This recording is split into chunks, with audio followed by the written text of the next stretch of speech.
லங்காஸ்ரீ நேயர்களுக்கு வணக்கம். லங்காஸ்ரீயின் news inside Tamil நிகழ்ச்சியினூடாக இன்றும் இணைந்திருக்கின்றீர்கள்.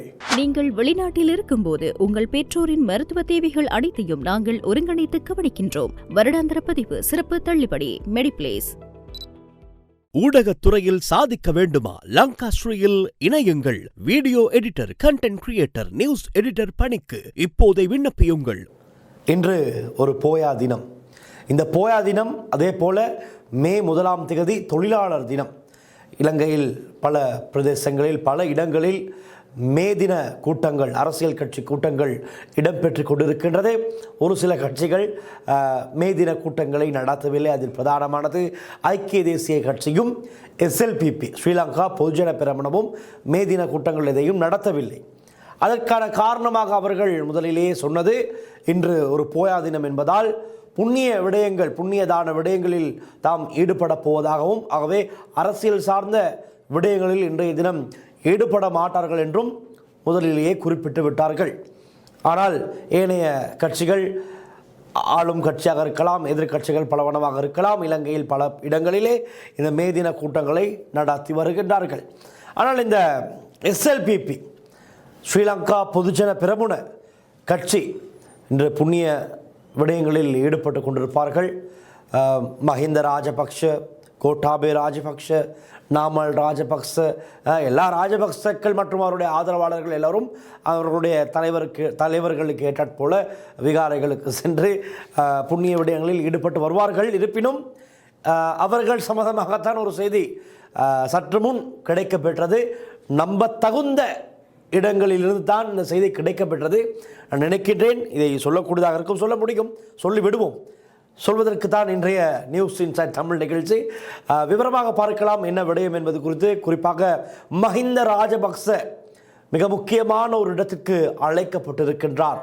அது எங்கே, யாரால், எப்போது, எத்தனை மணிக்கு என்ற விடயங்களை விவரமாக பார்க்கலாம். நியூஸ் இன்சைட் தமிழ் நிகழ்ச்சிக்கு அனுசரணை வழங்கி கொண்டிருக்கின்றார்கள் மெடிப்ளேஸ். புலம்பெயர்ந்து வாழ்கின்ற உங்களுடைய பெற்றோர்கள், பிள்ளைகள் இலங்கையில் இருப்பார்களாயின் அவர்களுக்கு தேவையான அனைத்து விதமான மருத்துவ சேவைகளையும் பெற்றுக்கொள்ளக்கூடிய ஒரே இடம் மெடிப்ளேஸ். சிறந்த முறையில் பல மருத்துவ சேவைகளை வழங்கி வருகின்றார்கள், வழங்க தயாராக இருக்கின்றார்கள்.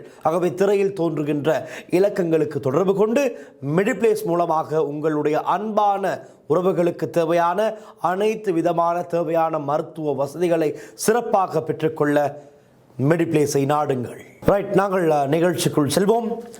மஹிந்த ராஜபக்ஷ, முன்னாள் ஜனாதிபதி பெர்சி மஹிந்த ராஜபக்ச எதிர்வரும் 12ஆம் தேதி, அதாவது மே மாதம் 12ஆம் தேதி காலை 9:30 மணிக்கு லஞ்ச ஊழல் ஒழிப்பு ஆணைக்குழுவுக்கு விசாரணை ஒன்றுக்காக அழைக்கப்பட்டிருக்கின்றார். இதுதான் அந்த செய்தி.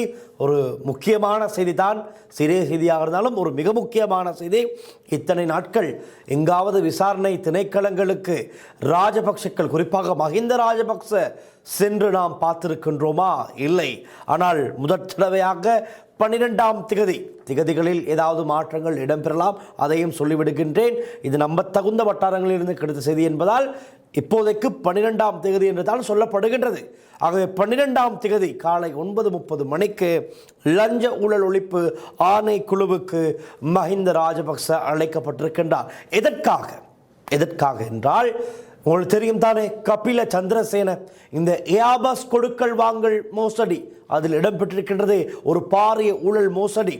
இந்த ஊழல் மோசடியில் அவருக்கு கிடைத்த கமிஷனிலே 60 மில்லியன் 3 தடவைகளில் மஹிந்த ராஜபக்சவின் கைக்கு இவர் கொடுத்திருக்கின்றார். 3 தடவைகள் என்றால் 20 மில்லியனாக ஒவ்வொரு இடங்கள், தங்காலையிலும் சரி, கொழும்பிலும் வைத்தும் சரி, இப்படி பல இடங்களில் வைத்து 20 மில்லியனாக மொத்தமாக 60 மில்லியன் மஹிந்த ராஜபக்சவுக்கு கொடுத்திருக்கின்றார் 2010-2015 கால பகுதியில். நீங்கள் வெளிநாட்டில் இருக்கும்போது உங்கள் பெற்றோரின் மருத்துவ தேவைகள் அனைத்தையும் நாங்கள் ஒருங்கிணைத்து கவனிக்கின்றோம். வருடாந்திர பதிவு சிறப்பு தள்ளுபடி மெடிப்ளேஸ். இது இவர் கொடுத்த வாக்குமூலம். கபில சந்திரசேன லஞ்ச ஊழல் ஒழிப்பு ஆணைக்குழுவில் வழங்கிய வாக்குமூலம். இந்த வாக்குமூலத்தை லஞ்ச ஊழல் ஒழிப்பு பிரிவினர் நீதிமன்றத்திலே சமர்ப்பித்து முன்னிலைப்படுத்தி உறுதிப்படுத்தி விட்டார்கள். இருப்பினும் அதற்கு அடுத்ததாக வந்த பிரச்சனை என்னவென்றால், கபில சந்திரசேன இன்னும் ஒரு ஸ்டேட்மெண்ட் கொடுத்திருக்கிறார். அவர் தரப்பு சட்டத்தரணிகளுக்கு ரங்க திசாநாயக்க, அதாவது லஞ்ச ஊழல் ஒழிப்பு ஆணைக்குழுவின் பணிப்பாளர் ரங்க திசாநாயக்க தன்னை மிரட்டி இந்த பெயரை சொல்ல வைத்ததாக அவர் ஒரு ஸ்டேட்மெண்ட்டும் கொடுத்திருக்கிறார். சில வேளை அவருக்கு பயமாக இருக்கலாம். உண்மையை சொல்லிவிட்டார். இந்த உண்மையை இவராக சொன்னால் என்ன நடக்கும்? ராஜபக்ச தரப்பு சும்மா இருக்குமா? இல்லை தானே.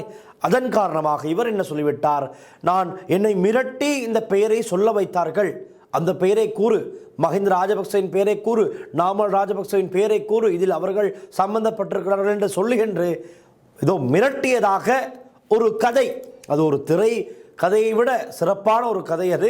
அந்த கதையை அவர் ஒரு ஸ்டேட்மெண்ட்டாக வழங்கியதை அவருடைய சட்டத்தரணிகள் அன்றைய தினம் இந்த வழக்கு விசாரணை இடம்பெற்று முடிந்ததுமே நீதிமன்றத்துக்கு வெளியே வந்து ஊடகங்களுக்கு சொல்லியிருந்தார்கள்.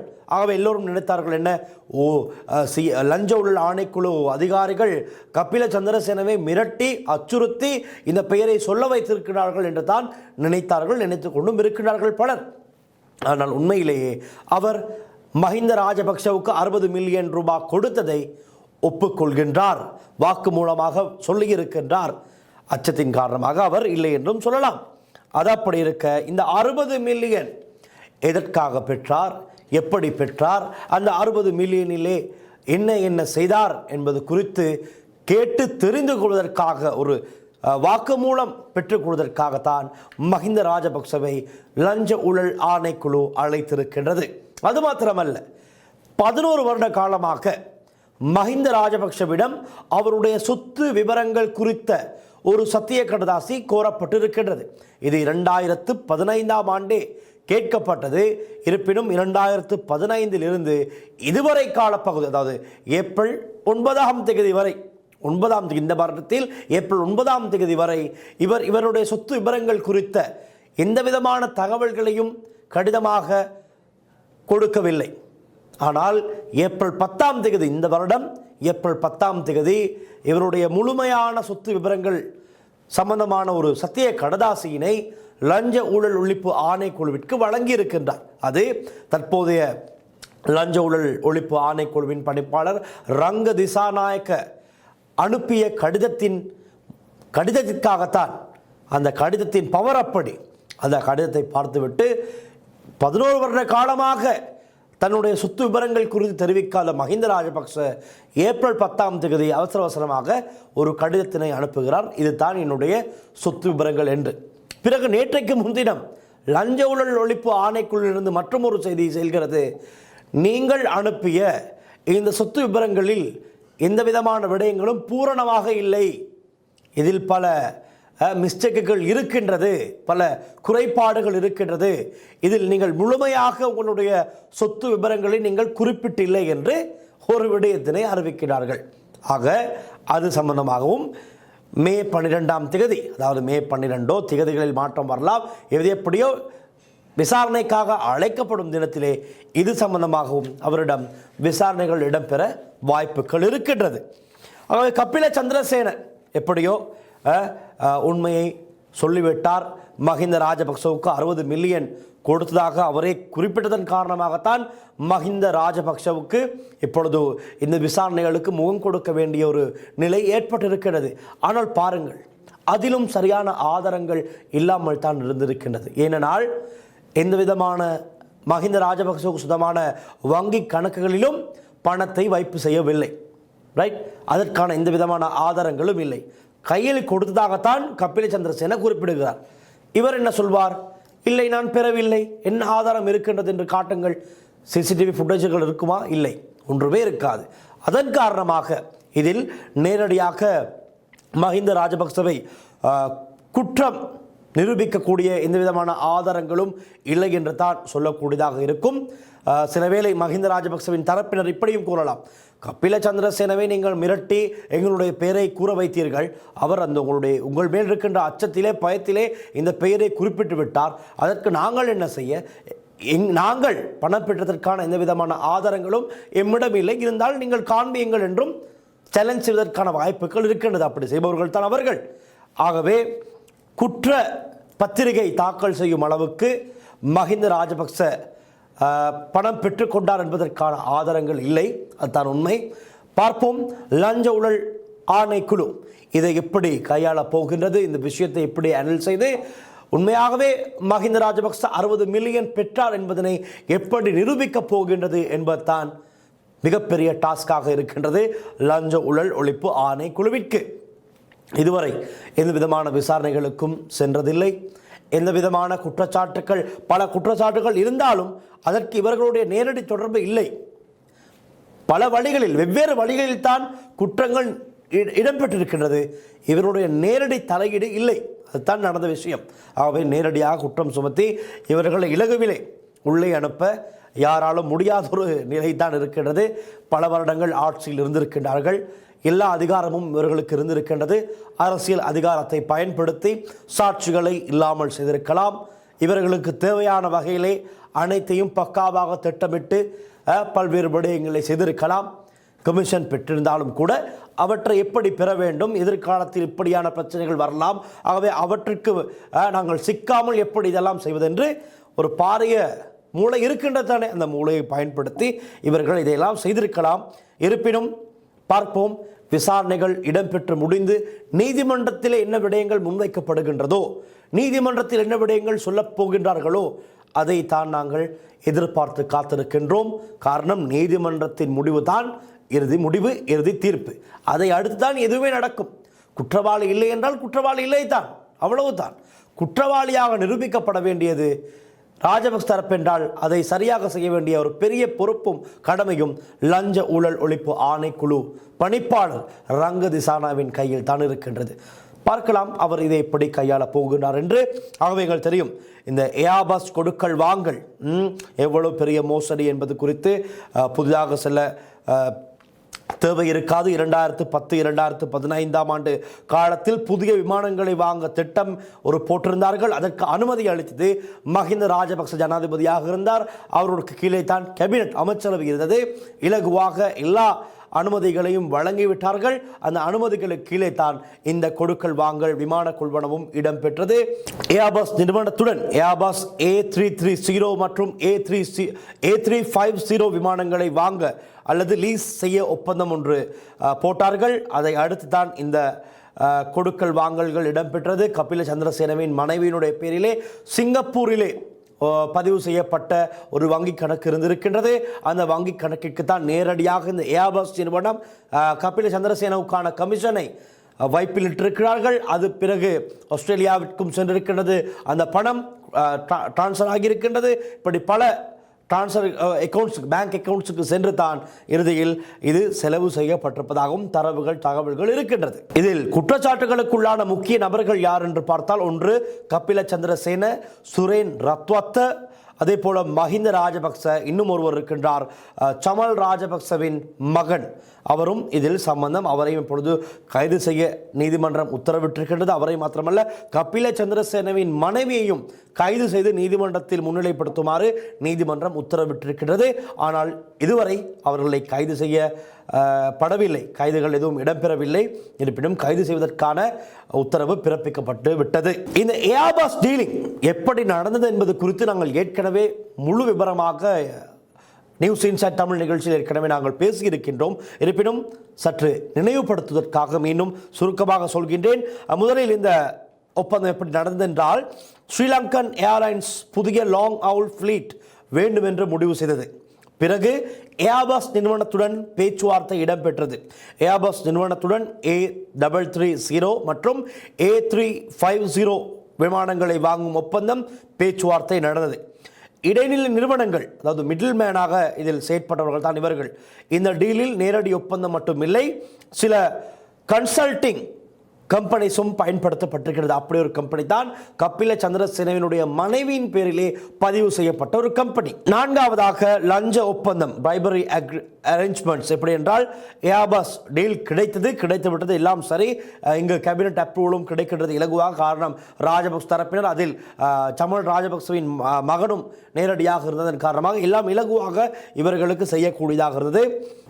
USD 16 மில்லியன் சுமார் 60 கோடி ரூபாய் அளவில் லஞ்சம் வழங்க திட்டமிட்டிருக்கிறது. அதாவது கமிஷனாக இந்த தேர்ட் பார்ட்டிக்கு கபில சந்திரசேனனுடைய மனைவியின் பேரிலே பதிவு செய்யப்பட்ட கம்பெனியின் அக்கௌண்ட்டுக்கு இவர்கள் இந்த கமிஷனை வைப்பிலிட்டிருக்கிறார்கள். இந்த பணம் கன்சல்டன்சி ஃபீ என்ற பெயரில் மறைக்கப்பட்டது என்பதுதான் உண்மை. இது நேரடியாக கபில சந்திரசேனவின் குடும்ப வங்கி கணக்கிற்கு சென்றதாகத்தான் குற்றச்சாட்டு இருக்கின்றது. பணம் எப்படி சென்றது என்றால் ஏர்பஸ் நிறுவனத்திடமிருந்து ஷெல் கம்பெனி, அதாவது ஃபேக் கன்சல்டன்சி நிறுவனத்திற்கு தான் சென்றிருக்கின்றது. அந்த நிறுவனம் கபில சந்திரசேன மனைவியினுடைய பெயரில் பதிவு செய்யப்பட்டது. இதனால் ட்ரேஸ் செய்ய முடியாத மாதிரி அமைப்பு. உள்நாட்டில் அல்லத்தானே, இது வெளிநாட்டில் இருப்பதால் இதை சரியாக ட்ரேஸ் செய்ய முடியாத ஒரு பிரச்சனையும் இருந்திருக்கின்றது. இது கிளாசிக் மணி லாண்டரிங் பேட்டர்ன் என்று சொல்வார்கள். மணி லாண்டரிங் நிதி முறைகேடு நடந்திருக்கின்றது. ஆனால் இதனுடைய பேர் கிளாசிக் மணி லாண்டரிங் பேட்டர்னில் தான் இவர்கள் இந்த டீலிங்கை செய்து முடித்திருக்கிறார்கள்.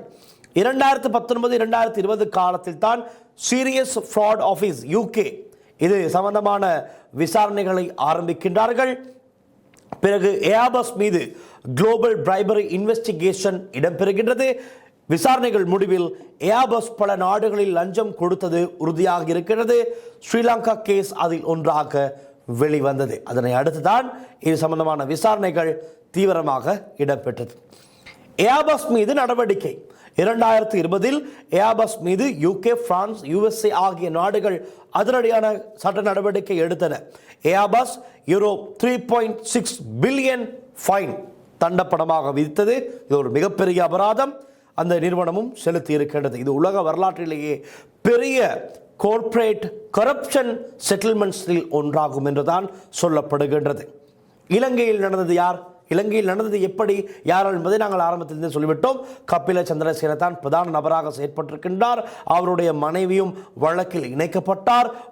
நீதிமன்ற விசாரணைகள் தொடர்கிறது. இப்பொழுது தான் சற்று சூடு பிடித்து தீவிரமாகி மஹிந்த ராஜபக்சவின் பெயரும் இதில் இணைக்கப்பட்டிருக்கிறது. இதனால் இலங்கையில் ஏற்பட்ட பாதிப்பு என்னென்றால், மிக அதிக விலையில் விமானங்கள் வாங்கப்பட்டது. அதாவது விமானம் ஒன்றின் விலை குறைந்த விலையில் இருக்கின்றது. ஆனால் இலங்கையில் கொள்வனவு செய்வதற்காக இலங்கைக்கு இதன் விலையை 2 மடங்காக இதன் விலையை காண்பிப்பது, வாங்கியவுடன் அந்த அதிக விலையில் கொடுத்து வாங்குவதுடன் அதுக்கான கமிஷன் தான் கபில சந்திரசேன தரப்புக்கு கமிஷனாக சென்றிருக்கின்றது. இதுதான் நடந்த முறைகேடு. ஸ்ரீலங்கன் ஏர்லைன்ஸ் ஹியூஜ் லாசஸ், ஒரு பாரிய இழப்பீடு நடந்திருக்கின்றது. ஸ்ரீலங்கன் ஏர்லைன்ஸ் நிறுவனத்துக்கு கடன் சுமை அதிகரித்தது, டேக்ஸ்பேயர்ஸ் மீது தாக்கம் ஏற்பட்டது. இப்படியான பல பாதிப்புகள் இலங்கையில் இடம்பெற்றது. ஆகவே இது சாதாரண பிஸ்னஸ் டீல் அல்ல. இது முற்றுமுழுதான ஒரு ஊழல் மோசடி, bribery, money laundering, political influence, suspicion, இப்படி பல விஷயங்கள் இருக்கிறது. ஆகவே தான் பெரிய ஒரு ஊழல் மோசடியாக கருதப்படுகின்ற இந்த ஏர்பஸ் கொடுக்கல் வாங்கலில் தான் பெற்ற கமிஷனிலே 60 மில்லியன் பணம் மஹிந்த ராஜபக்சவுக்கு கொடுத்தாக 3 தடவைகள் கொடுக்கப்பட்டதாக வாக்குமூலம் வழங்கிய கபில சந்திரசேன வழங்கிவிட்டார். அந்த வாக்குமூலத்தை அடுத்தான் இது சம்பந்தமான முழுமையான விசாரணைகளை வாக்குமூலம் பெற்றுக்கொள்ள மஹிந்த ராஜபக்சவும் அழைக்கப்பட்டிருக்கின்றார். எதப்படியோ இதெல்லாம் மீண்டும் மறந்தவர்களுக்கு நினைவுபடுத்தத்தான் இந்த ஏர்பஸ் கொடுக்கல் வாங்கல் சம்பந்தமாகவும் நான் சற்று தெளிவாக விளக்க மூட்டினேன். ஆனால் இதில் புதிய விடயம் என்னவென்றால், மஹிந்த ராஜபக்ச லஞ்ச ஊழல் ஒழிப்பு ஆணைக்குழுவிற்கு எதிர்வரும் 12ஆம் தேதி அழைக்கப்பட்ட விடயம்தான். பலர் என்ன எதிர்பார்க்கின்றீர்கள் என்பது குறித்து உங்களுடைய சிந்தனை எனக்கு வாசித்துக் கொள்ளக்கூடியதாக இருக்கின்றது, எனக்கு புரிந்து கொள்ளக்கூடியதாக இருக்கின்றது. இருப்பினும் பார்ப்போம் என்ன நடக்கும், எது நடக்கும் என்று விசாரணைகளின் முடிவிலே தெரிய வரும் தானே. அப்போது இன்னும் விவரமாக பேசலாம். தொடர்ந்தும் லங்கா ஸ்ரீயுடன் இணைந்திருங்கள். இது சம்பந்தமான அல்லது வேறு புதிய தகவலோடு இன்னும் நாளைய நிகழ்ச்சி சந்திக்கலாம். ஒளிப்பதிவாளர் விஜயகுமாருடன் நான் டெல் ஷான்வின்சன். நன்றி, வணக்கம்.